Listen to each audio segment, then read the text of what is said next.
Hello dear friends, welcome to knowledge review classes. आप सभी को बता दूं, कस्तूरबा गांधी शिक्षिका भर्ती 2025 आई है। अब फरवरी का मंथ जा चुका है, अब मार्च का महीना आने वाला है। तो मार्च में भी बहुत सारी वैकेंसियां आपको देखने के मिलेंगी। ठीक है, फिलहाल जो वैकेंसी अभी आई है, ठीक है, इसको बहुत ध्यान से देखिएगा। और इसमें केवल फीमेल कैंडिडेट ही अप्लाई कर सकती हैं, ध्यान से सुनिएगा। ठीक है, ये मत करिएगा कि मेल कैंडिडेट है तो आप भी अप्लाई करें, बाद में कमेंट करें कि सर हमने अप्लाई किया, मेरा रिप्लाई नहीं आया। ठीक है, तो ये जो एग्ज़ाम है, आपको बता दूं, कस्तूरबा गांधी शिक्षिका भर्ती, इसमें कोई एग्ज़ाम तो होता नहीं है, न ही कोई फी लगती है इसमें, और न ही कोई इंटरव्यू होता है। अब इंटरव्यू नहीं हो रहा यानी सिलेक्शन का कुछ और क्राइटेरिया होगा। हाँ, बिल्कुल सही बात है, क्राइटेरिया कुछ अलग है। क्या है? मेरिट बेस में चयन होता है। मेरिट बेस चयन होता है। मेरिट बेस का मतलब होता है कि आपके एकेडमिक बताया जाता है। ठीक है, आपके एकेडमिक में मतलब आपके 10th में कितना है, 12th में कितना मार्क्स आए हैं, ग्रेजुएशन में कितना मार्क्स आए हैं, और पोस्ट ग्रेजुएशन में कितना है, आप बीएड है, बीडीसी है, डीएलएड है, वो कंसिडर किया जाएगा। यहाँ तक सीटेड भी कंसिडर किया जाता है। ठीक है, अब इनका जो मार्क्स होता है, जो मार्क्स का जो परसेंटेज होता है, उस परसेंटेज का भी परसेंटेज लिया जाता है। अब कैसे कैलकुलेट करते हैं मैं आगे बताऊँगा आपको। ठीक है, और देखिए, आवेदन, चयन प्रक्रिया, वेतन, अंतिम तिथि, इसके अलावा जो सारी चीज़ें सब कुछ बताऊंगा इस वीडियो में। कोई भी इन्फॉर्मेशन मैं छोड़ूंगा नहीं, इसलिए क्योंकि जो भी कैंडिडेट जेन्युइन होंगे उन्हें प्रॉब्लम होती है क्या, क्योंकि जानकारी पूरा आप तो देख लेते हैं लेकिन आप फॉर्म भेज नहीं पाते हैं। आप एलिजिबल हैं सिलेक्शन होने के कगार पर, लेकिन आप फॉर्म को किसी भी मिस्टेक कर देते हैं, या फॉर्म में कोई चीज़ें जो बोला जाता है वो छोड़ देते हैं, डॉक्यूमेंट सेंड करना, या फिर गलत चीज़ें फिल कर देते हैं, तो प्रॉब्लम हो सकती है। ठीक है, कौन से ज़िले की भर्ती है ये भी मैं बता दूं, झारखंड के महोबा ज़िले की भर्ती है। एक डिटेल से बताऊंगा। इसमें देखिए, कस्तूरबा गांधी में एक चीज़ और बताना चाहूँगा, टीजीटी, पीजीटी और पीआरटी, इन सभी की वैकेंसियां आपको देखने को मिलेंगी। पहले क्या था कि पहले पीआरटी की वैकेंसी देखने को मिलती थी, फिर टीजीटी की आने लगी, अब क्या है, पीजीटी की भी वैकेंसी आ रही है। ठीक है, होता क्या है कि फिलहाल जो है संविदा की जॉब है, इस संविदा की जॉब में क्यों ये संविदा की जॉब बहुत ज़्यादा आ रही है, मैं ज़्यादा समय नहीं लूँगा।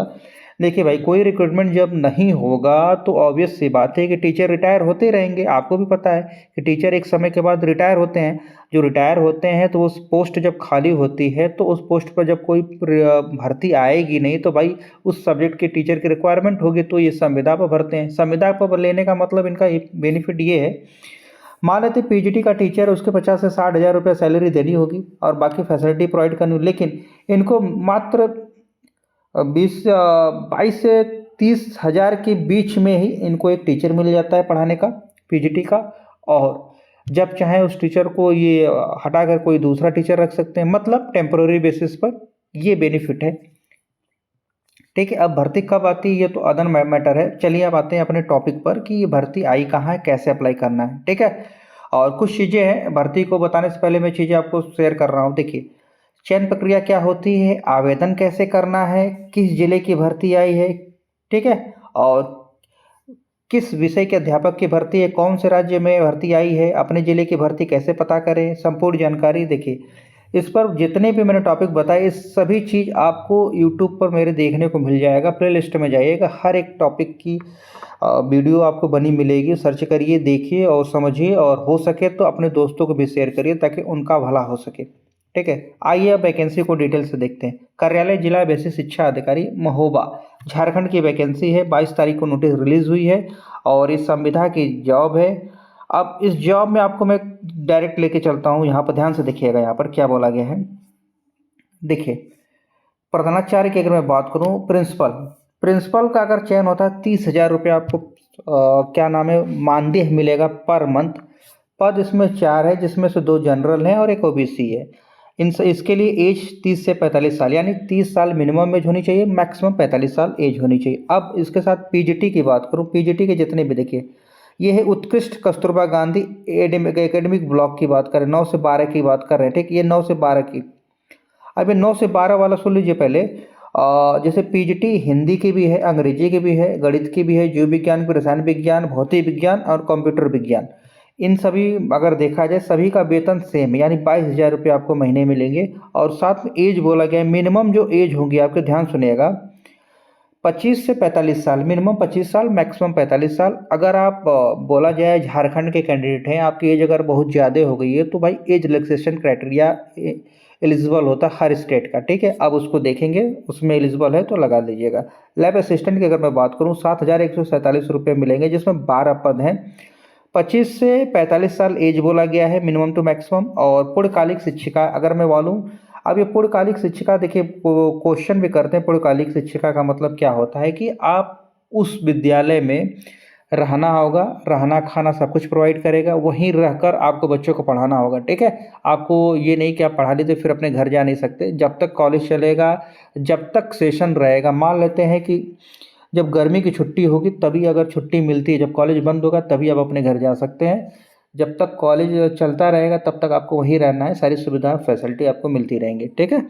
अभी 6 से 8 की बात किया जा रहा है, जिसमें अगर गणित की मैं बात करूं, ध्यान से पूर्णकालिक शिक्षिका की बात करूं तो 24,200 आपको वेतन मिलेगा, देख रहे हैं यहाँ पर। और पूर्णकालिक शिक्षिका विज्ञान की बात करूं 24,200। ये बाकी हमें लगता ये जो है ना, इसमें ऐसा नहीं है कि वहाँ रहना है, ठीक है। अब ये तो मैं बता दिया, अब इसको करना क्या है, ये जो पद है इसमें देखिए रसोइयाँ, सहायक रसोइयाँ, मुख्य रसोइयाँ की भी पोस्ट है। देखिए जो मुख्य रसोइयाँ होती है, इसमें महिला की बात करें 8,777 और सहायक महिला 6,433। देखिए जो भी पद है इस पर क्या करना है, आपको 3 लिफाफे लेने हैं। तीनों लिफाफों पर 42 का डाक टिकट लगना चाहिए, और जिसमें से 2 लिफाफे, समझ रहे हैं, 12 मार्च को शाम 5 बजे तक। कहने का मतलब आपके पास 3 लिफाफे हो गए। अब ये 2 लिफाफे जो लेंगे ना, इन दोनों लिफाफे पर 42 का टिकट होना चाहिए। अब इन टिकट लगा लिफाफा, उस पर अपना नाम, एड्रेस, पता बाकायदे लिख कर, ये जो तीसरा लिफाफा है इसमें, ये तीसरे लिफाफे में ये दोनों लिफाफे जो है ना, इसको इसमें फिर डाल दीजिएगा। और इनके बताए हुए एड्रेस पर, क्या है एड्रेस, कार्यालय जिला बेसिक शिक्षा, देखिए कार्यालय जिला बेसिक शिक्षा अधिकारी महोबा निकट एसपी आवास के पास महोबा, पिन कोड नंबर ये यहाँ पर आपको भेज देना है, ठीक है। कोशिश करिएगा कि आपका जो फॉर्म है रजिस्ट्री के माध्यम से जाए या फिर स्पीड पोस्ट के माध्यम से। अगर आप आसपास के रहने वाले कैंडिडेट हैं महोबा जिले के, तो आप ये मत सोचिएगा कि डायरेक्ट हम जाकर बाई हैंड देकर आए फॉर्म, अदरवाइज आपका फॉर्म रिजेक्ट हो जाएगा, ये चीज़ ध्यान दीजिएगा, ठीक है।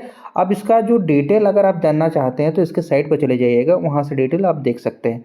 देखिए अगर आप जिस भी ज़िले के रहें, आप कमेंट्स करिएगा, अगर वहाँ की वैकेंसी होगी तो मैं बता दूंगा, और आप खुद चेक कर सकते हैं, वो मैं बता रहा हूँ, ध्यान सुनिएगा।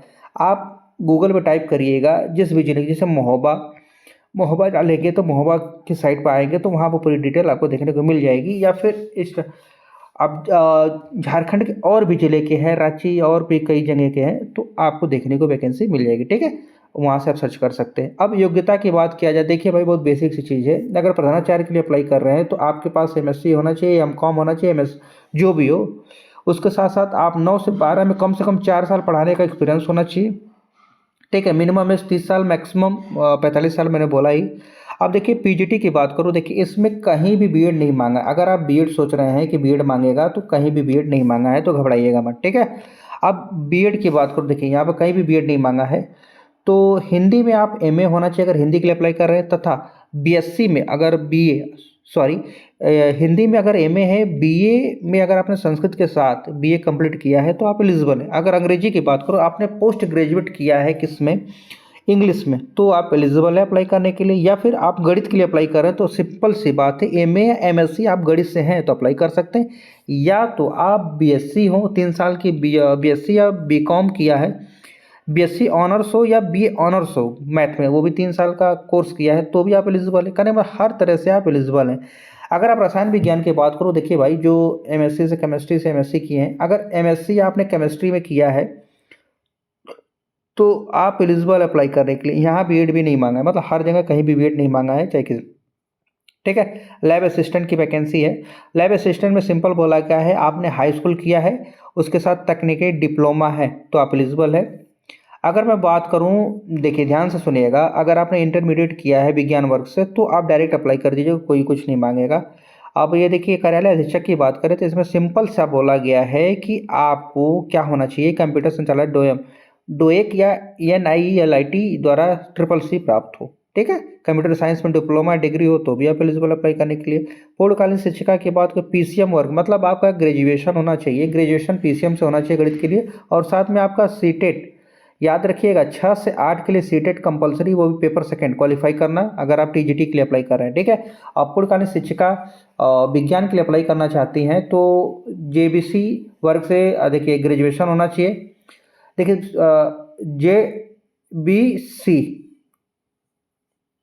जेडबीसी है, मतलब जेडबीसी जूलॉजी, बॉटनी और केमिस्ट्री, 3 चीज़ से आपने ग्रेजुएशन किया है और साथ में सीटेट है आपका, ठीक है, तो आप एलिजिबल है। रसोइयाँ, मुख्य रसोइयाँ, चपरासी के लिए भाई 8 पास माहौल आ गया। अब ये सारी चीज़ें मैंने बता दिया, अब ध्यान सुनिएगा। अब आपको मैं बताता हूँ आपका स्कोर कैलकुलेट कैसे होता है। मान ले कोई कैंडिडेट है, उसका 362 नंबर है। अब ये मान लेते हैं 62% पाता है हाई स्कूल में, बार एग्जाम्पल आप कैलकुलेट कर लीजिएगा आपका जो भी परसेंटेज आ रहा है। मान लेते हैं एग्जाम्पल आपका 80% आता है हाई स्कूल में, 80% का 10/100, 10% निकालेंगे तो कितना होगा, 8 आएगा, ठीक है।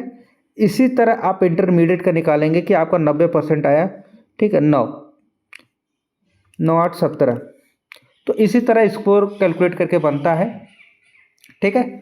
इसी के बेस पर चयन होता है। अब आगे हम बात करते हैं। अब ये देखिए सारी चीज़ें मैंने बता दिया, इनके बताए हुए एड्रेस पर भेज देना है, और क्या क्या भेजना है ये बहुत ध्यान से सुनिएगा। देखिए यहाँ पर 14 15 16 17 18 ये जो पॉइंट्स हैं इसको आप अच्छे से पढ़िएगा, बिना पढ़े फॉर्म को मत भरिएगा, अदरवाइज़ आपको प्रॉब्लम फेस करनी हो जाएगी, ठीक है। और ये है आपका फॉर्म जिसको आपको प्रिंट आउट निकालना है। अब ये प्रिंट आउट निकालेंगे कैसे, या तो साइट से निकालें या फिर आप मेरे टेलीग्राम पर जाकर वहाँ से आप डायरेक्ट डाउनलोड कर सकते हैं। दूसरी बात डाउनलोड कर लीजिएगा। दूसरी बात ये है कि डाउनलोड करने के बाद कम से कम 2 या 3 आप प्रिंट आउट जरूर कराइएगा। हो सकता है कि आप गलत, क्योंकि एक से ज़्यादा पद के लिए जब अप्लाई करेंगे ना, देखिए होता क्या है कि आप एक से ज़्यादा पद के लिए अप्लाई करेंगे तो आपको अलग अलग फार्म भरना होगा, ये नहीं कि कहीं में। याद रखिएगा 3 लिफाफे लेने हैं, ठीक है। ये पहला दूसरा लिफाफा जो होगा उसमें डाक टिकट लगा होना चाहिए 42 रुपये का या 45 रुपये का, उस पर आपका अच्छे से पता लिखा होना चाहिए। और तीसरे लिफाफा में दोनों और ये फॉर्म, इसके साथ जो भी सर्टिफिकेट होगा, जैसे high school, intermediate, graduation, post graduation, BEd, DEd, CTET, जो भी है आपके पास डिग्री, वो सारा फोटोकॉपी, उस पर साइन, साथ में फ़ोटो भी आपको सेंड करने होंगे। क्योंकि 18 19 जब आप पढ़ेंगे ना, 17 ये सारे जो क्लॉज ये लिखे हुए ना सब आपको समझ में आ जाएंगे, ठीक है। अब ये सारी चीज़ें तो मैं बता दिया, इसके अलावा अगर कुछ चीज़ पूछना हो तो कमेंट्स करके पूछ लीजिएगा। हाँ, अब झारखंड में और भी सारी वैकेंसियाँ जो आती रहती हैं, फ़िलहाल मैं इतना ही रखता हूँ। जो लोग पहली बार मुझसे जुड़े हैं उनसे मैं यही कहना चाहूँगा कि चीज़ों को अच्छे से देखिए, समझिए, उसके बाद अप्लाई करिए। और थोड़ा हो सके तो खुद भी प्रयास किया कीजिए कि चीज़ें अगर हम बता रहे हैं तो उसको पढ़ा कीजिए। अगर मैं बोला कि क्लास पढ़ना है 13 14 15 16 तो उसको पढ़िए, अदरवाइज़ आप बाद में कमेंट्स करेंगे कि सर हमने भरा था लेकिन फिर भी मेरा नहीं हुआ, मेरा स्कोर अगर मैं कैलकुलेट कर रहा हूँ फिर भी, ठीक है। अगर आप चाहते हैं कि मैं बताऊं कि स्कोर कैसे कैलकुलेट करना है तो अगर आप कमेंट करेंगे आपका स्कोर कितना बन रहा है तो मैं कमेंट्स करके बता दूंगा, ठीक है। कमेंट्स करिएगा, आपको मैं वीडियो बना दूंगा। जो लोग कमेंट्स करना चाहें तो कमेंट्स करके बता सकते हैं कि आपके हाई स्कूल में कितने, इंटरमीडिएट में कितने, ग्रेजुएशन में कितने, तो उसके बेसिस पर मैं स्कोर बता दूंगा, ठीक है। और रखते हैं वीडियो इतना, और हो सके तो जितना लाइक और शेयर और जितना हो सके सब्सक्राइब करिए।